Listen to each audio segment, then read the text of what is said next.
जय श्री राधा रानी सरकार की, जय श्री कृष्ण भगवान की, जय अमल की एकादशी व्रत की। आज की इस वीडियो में हम आपको फाल्गुन मास के शुक्ल पक्ष की अमल की एकादशी व्रत के संबंध में सारी जानकारी देने जा रहे हैं। हमारे हिंदू धर्म में एकादशी के व्रत का विशेष महत्व बताया गया है। फाल्गुन मास के शुक्ल पक्ष की एकादशी को आमल की एकादशी के नाम से जाना जाता है। इसे आंवला एकादशी और रंग भरी एकादशी के नाम से भी जाना जाता है।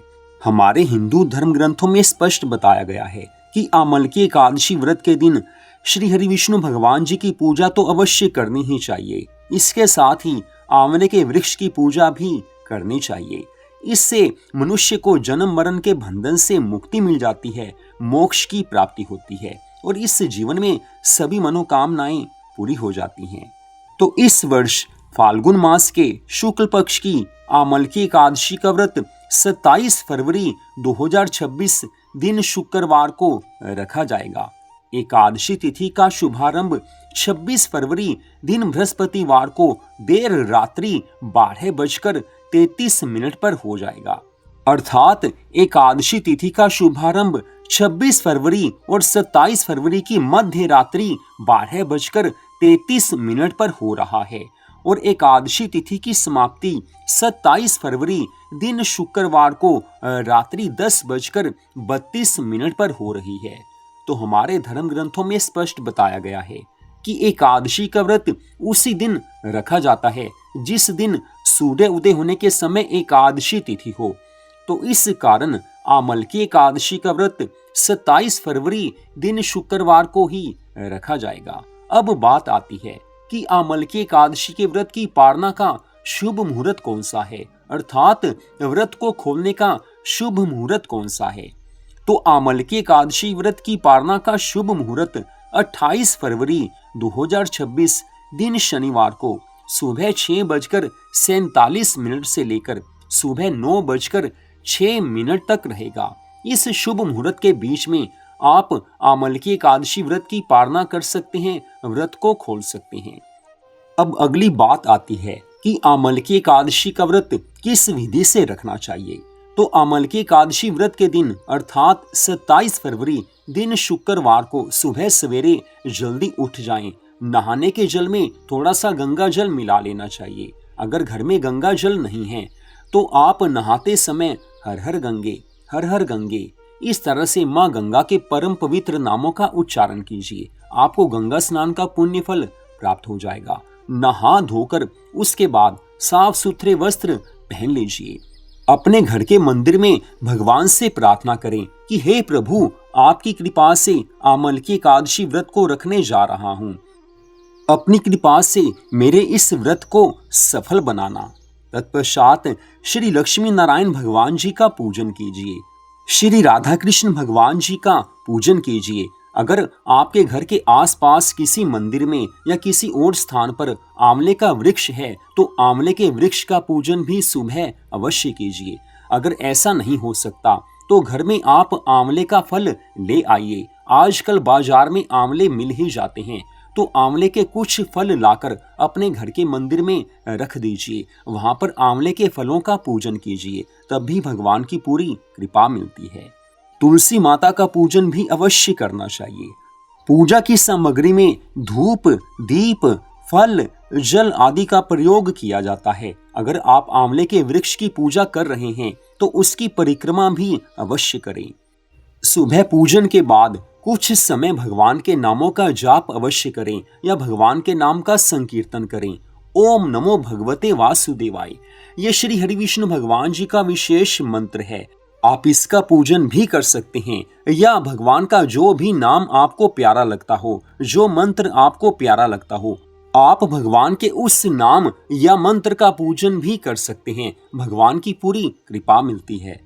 पूजा के बाद आमल की एकादशी व्रत की कथा को पढ़ना या सुनना जरूरी माना जाता है, क्योंकि एकादशी का व्रत रखकर कथा अवश्य पढ़नी चाहिए या सुननी चाहिए। हमारे चैनल पर भी आपको आमल की एकादशी व्रत की कथा सुनने को मिल जाएगी। इसके बाद आप भगवान को दूध और साथ में किसी भी फल का भोग अवश्य लगाएं। भगवान की पूरी कृपा मिलती है। अब आपने भगवान जी की आरती करनी है। आरती पूरी श्रद्धा भावना से होनी चाहिए, भगवान प्रसन्न हो जाते हैं।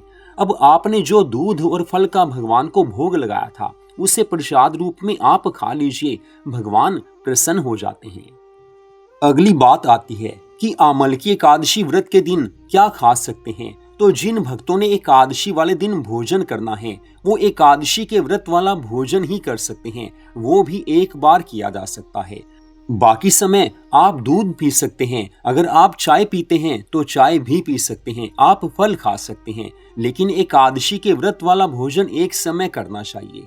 एकादशी के व्रत वाले भोजन में सामक के चावल आते हैं, सामक के आटे की रोटी आप खा सकते हैं, सिंघाड़े के आटे की रोटी आप खा सकते हैं, आप साबूदाने की सब्जी बनाकर खा सकते हैं, साबूदाने की खीर बनाकर भी आप खा सकते हैं, आलू की सब्जी भी खा सकते हैं, आलू का रायता भी खा सकते हैं। अगली बात आती है कि सायंकाल में फिर से आप भगवान जी की पूजा आराधना कीजिए। अपने घर के मंदिर में बैठकर पूरी श्रद्धा भावना से धूप दीप जलाकर भगवान जी की पूजा कीजिए। मन में कोई भी मनोकामना हो भगवान से कह दीजिए।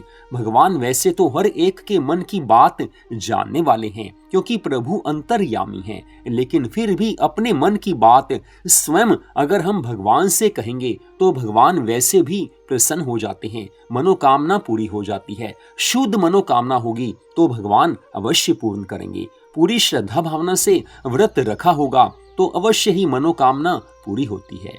अब अगली बात आती है कि आमल की एकादशी व्रत की रात्रि में मध्य रात्रि 12 बजे तक भगवान के नाम का जाप या संकीर्तन अवश्य करना चाहिए। रात्रि जागरण अगर आप कर सकते हैं तो अवश्य कीजिए, लेकिन अगर आप रात्रि जागरण नहीं कर सकते तो जिस समय आप सोने लगे उस समय भगवान के नामों का जाप अवश्य करें, इससे भी भगवान प्रसन्न हो जाते हैं। अब सबसे अंत में बात आती है कि आमल की एकादशी व्रत की पालना करनी है तो वो आपने 28 फरवरी दिन शनिवार को करनी है। उसका शुभ मुहूर्त पहले ही हमने आपको बता दिया है। वैसे आमल की एकादशी व्रत के दिन अगर कोई भक्त श्रीमद् भागवत महापुराण की कथा को पढ़ता है या सुनता है तो भगवान बहुत ज्यादा प्रसन्न हो जाते हैं, भक्तों की मनोकामनाओं को पूर्ण करते हैं, अपने भक्तों को अपना प्रेम दे देते हैं।